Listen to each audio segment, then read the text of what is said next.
এখন আসি সৎ ভাইয়ের ব্যাপারে।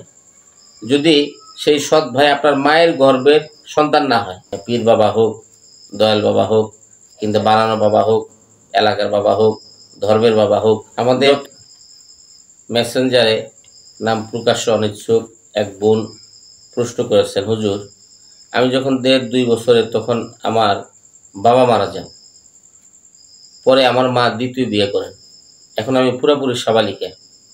আমার প্রশ্ন, আমার এই সৎ বাবার সামনে কি আমার পর্দা করতে হবে?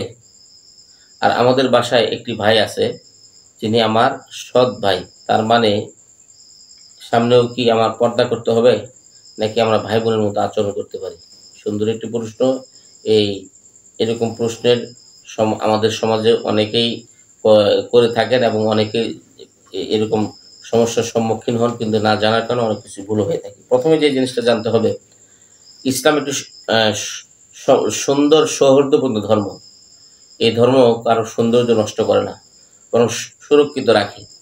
এই জন্য বাবা সৎ, এই জন্য সৎ বাবা আপন বাবা কিন্তু নয়, জন্মদাতা পিতা নয়।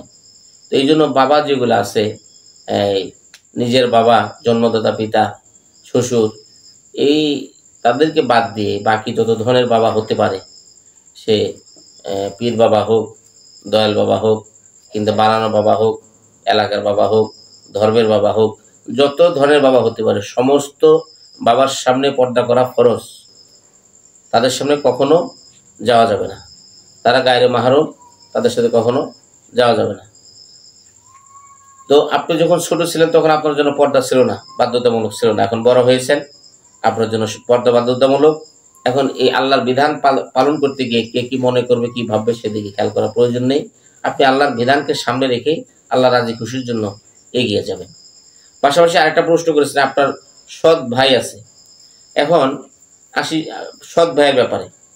যদি সেই সৎ ভাই আপনার মায়ের গর্ভের সন্তান না হয়, মানে আপনার মায়ের আগের স্বামীর সন্তান না হয়, বরং সৎ বাবার অন্য স্ত্রীর সন্তান, সেই ক্ষেত্রে আপনাকে, সে কিন্তু আপনার মাহরম নয়, সে নন মাহরম, গায়রে মাহরুম। এই কারণে তার সাথেও কিন্তু আপনাকে পর্দার বিধান মেনে তারপরে চলতে হবে। ভাই বোনের মতো আদৌ চলা যাবে না, চলে মারাত্মক গুনার সম্মুখীন হতে হবে। আল্লাহ পাক বুঝে এর উপর আমল করার তৌফিক দান করুন।